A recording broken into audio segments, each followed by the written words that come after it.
Bienvenue dans cette nouvelle vidéo. Aujourd'hui, nous parlons du taux vibratoire. Donc, qu'est-ce que c'est le taux vibratoire? Eh bien, c'est le taux énergétique qu'une personne dégage en fait sur cette terre.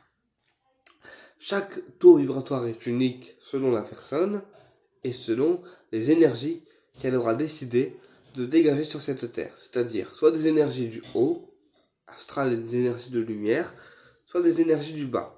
C'est-à-dire des énergies qui vont plus dans le mal, dans la magie noire, dans la jalousie, dans l'envie, dans tout ce genre de choses. D'accord? Donc, plus une personne fera un travail qui sera intérieur en elle, donc travaillera son énergie, son ancrage, avec les minéraux pour pouvoir améliorer, pour pouvoir augmenter les énergies d'une situation, plus cette personne trouvera un taux vibratoire de lumière, d'accord? C'est comme une personne qui n'a jamais reçu d'énergie et de soins énergétiques en elle, plus elle fera appel aux archanges et aux techniques de lumière, plus son taux énergétique augmentera, même si celle-ci n'est pas formée ou forcément initiée à des techniques de lumière.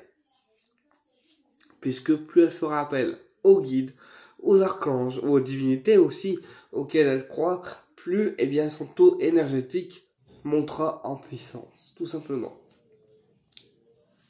Donc, le taux vibratoire se mesure en unité bovis, d'accord? Puisque tout ce qui concerne en fait l'énergétique se mesure en unité bovis. Donc, plus vous allez être une personne bienveillante, altruiste, qui allait aider les autres ou faire le bien autour de elle, plus vous allez avoir un taux énergétique vibratoire de lumière. À l'inverse, plus vous allez être une personne jalouse, mauvaise, avec des personnes de mauvaise langue, qui allait aimer les commérages, qui allait aimer faire le mal, ou avoir de l'envie et de la jalousie envers les autres, plus vous allez être une personne qui aura une énergie vibratoire basse et donc qui se rapprochera du bas astral. Tout simplement. Donc, l'énergie vibratoire se mesure avec un pendule et une échelle d'unité bovis. D'accord? Donc, ce qui peut faire baisser un taux vibratoire, eh bien, c'est l'alcool, la cigarette, la drogue, les cachets, pris de manière répétée, d'accord?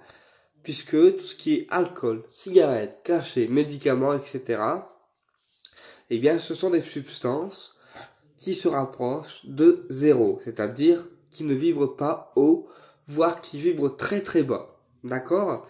Donc, de cette façon, si une personne, avant de recevoir un soin énergétique, elle se drogue, elle boit, elle fume, et bien son énergie vibratoire, elle baissera en flèche. C'est-à-dire qu'elle se rapprochera de zéro, puisque tout ce qu'elle a pris avant de recevoir le soin énergétique, eh bien, ça va faire baisser son énergie vibratoire.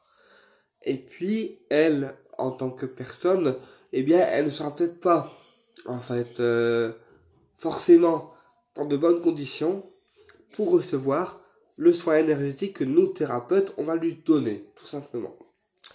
Et c'est pareil pour nous, thérapeutes, qui fumons, qui buvons, ou qui prenons des cachets de manière répétée. Si on prend des cachets, par exemple, pour la tête, ou que par malheur, on boit un verre pour fêter quelque chose, eh bien, il ne faut jamais faire ça avant un soin énergétique, puisque l'alcool, la drogue ou les cachets font baisser l'énergie vibratoire et que nous, après avoir bu ou après les cachets, on n'est plus forcément opérationnel pour pouvoir en fait prodiguer le soin de manière correcte. Alors le soin sera fait quand même, mais l'énergie vibratoire du thérapeute sera plus aussi haute que avant la prise d'alcool, de cigarettes ou encore de médicaments qu'on considérerait comme ces substances illicites, tout simplement. Donc, chaque personne a un taux vibratoire qui lui est propre et unique sur cette terre. Et puis, comme chaque lieu a un taux vibratoire qui lui est propre et unique sur cette terre. C'est-à-dire que chaque lieu va prendre l'énergie des personnes et aussi de ce qui est pratiqué à l'intérieur, puisque les lieux ont aussi une mémoire énergétique qu'on appelle aussi mémoire des murs, puisque chaque mémoire, chaque énergie est cristallisée dans les lieux et se transforme en mémoire. D'accord? Donc c'est-à-dire que s'il y a eu de la magie noire, des rituels de Ouija qui ont été faits dans un lieu, des rituels de sorcellerie, eh bien tout ça va rester ancré et programmé dans le lieu. C'est pourquoi une personne qui va être le nouveau propriétaire de ce lieu va devoir, avant de réharmoniser son lieu, le purifier avec de la sauge, des encens, des prières, des bougies et tout ce qui va aider le lieu à se purifier en énergie pour ensuite le réharmoniser avec les rayons sacrés, la sauge, l'encens purificateur comme le palo santo, l'encens dragon,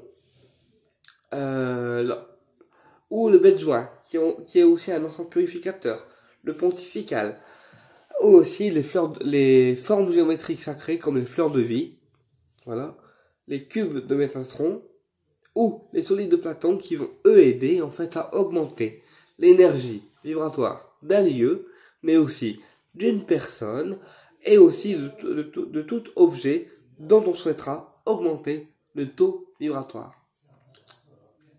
D'accord? Ensuite, on peut aussi prendre l'énergie vibratoire d'une personne, donc d'un partenaire de vie, ou de quelqu'un par qui on est attiré sexuellement, physiquement, énergétiquement, sentimentalement, pour savoir s'il est compatible avec nous, d'accord? Et si son énergie vibratoire est compatible avec nous. Donc si la personne qu'on considère comme étant un partenaire de vie, ou la personne par qui on est attiré sexuellement, physiquement, sentimentalement, elle vibre à la même fréquence que vous. Vous allez forcément avoir des points en commun avec cette personne. Pourquoi? Parce que elle résonne dans la même énergie que vous, et que du coup, dans la vie, l'attraction énergétique entre vous deux va se créer. Alors, à quel niveau, on n'en sait rien, mais toujours est-il que la personne sera à la même énergie vibratoire que vous et que du coup, il y aura des points en commun, c'est obligatoire. D'accord? Donc, quand on prend le taux énergétique du partenaire de vie ou de la personne de qui on est amoureux ou amoureuse, ça sert à savoir si celui-ci ou celle-ci est compatible avec nous. Et surtout si son taux énergétique est plus haut que nous, au contraire plus bas, ou aussi entre les deux. D'accord? Et puis, en ce sens-là, on saura si cette relation est bonne à vivre ou pas. D'accord? En sachant que, au niveau des relations, chaque relation est vécue pour une raison. Soit c'est pour vous apprendre des choses de cette relation, soit c'est pour vous endurcir, d'accord, soit c'est pour en tirer des leçons, d'accord, mais jamais dans la vie on ne part vaincu, jamais on ne part perdant. Toute expérience est bonne à prendre et toute chose est bonne à vivre pour vous endurcir. Et quoi qu'il en soit, on en ressort toujours plus fort, d'accord, avec des expériences et avec de la lumière en plus. Tout simplement. Également, on peut prendre le taux énergétique d'une pierre, donc une labradorite, une améthyste ou toute autre pierre, avec son pendule toujours et l'échelle d'unité Bovis, d'accord, pour comprendre à quelle fréquence la pierre vibre, ou à quelle fréquence un animal vibre, ou à quelle fréquence un objet vibre, voilà. Et comprendre ce qu'il est capable d'apporter. tout simplement. Voilà, qu'est-ce que je voulais vous dire aussi? Ah oui, également, une chose qui attire les mauvaises énergies, c'est tout simplement une chose tout simple, c'est la poussière. La poussière.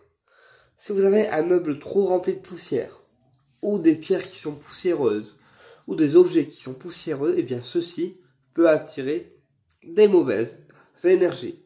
C'est pourquoi l'entretien des meubles, des télés, des pierres ou d'autres objets est extrêmement importante puisqu'elle va aider en fait à augmenter l'énergie vibratoire de vous-même et aussi de la pièce, dans le sens où comme la pièce sera clean et vous serez clean, eh bien ça va augmenter des bonnes énergies vers vous et en ce sens-là on attirera des bonnes choses au niveau de l'attraction, puisque tout ce qu'on vibre, en fait, tout ce qu'on vibre et tout ce qu'on souhaite, au plus profond de nous, on l'attire. D'accord? Voilà. Qu'est-ce que je voulais vous dire aussi? C'est pour ça qu'aussi, après un soin énergétique qu'on reçoit en tant que receveur ou en tant que thérapeute, on doit prendre son taux vibratoire avant l'initiation, après l'initiation, pour voir ce que celle-ci a apporté dans notre énergie vitale. Parce que on constatera qu'à chaque initiation énergétique, que ce soit les rayons, le Lao-Tzu, le triangle d'or d'Isis ou d'autres soins énergétiques, on va augmenter l'énergie vibratoire que nous on a en nous, parce que chaque soin vibrera comme nous à une seule et même fréquence. Donc soit haut, soit un peu plus bas, soit parfois il y a des soins qui vivent entre les deux. Ça dépend. Mais chaque soin énergétique augmente le taux vibratoire et travaille ce que vous devez travailler à l'intérieur de vous. D'accord?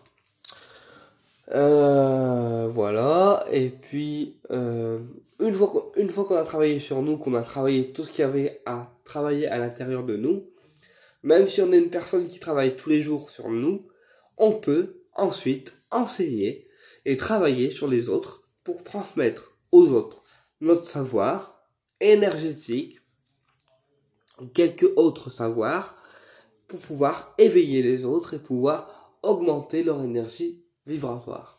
D'accord? Tout comme il y a des soins qui se font par la voix, qui sont des thérapeutes angéliques qui ont la capacité de soigner par leur voix à travers des sons particuliers ou des mantras particuliers, et cette voix angélique et particulière va aussi avoir cette faculté de soigner à travers la voix certaines douleurs et certains mal-être. Voilà, tout simplement. Eh bien écoutez, j'espère que cette vidéo vous a plu et je vous dis à très bientôt pour une prochaine vidéo et au plaisir de vous retrouver.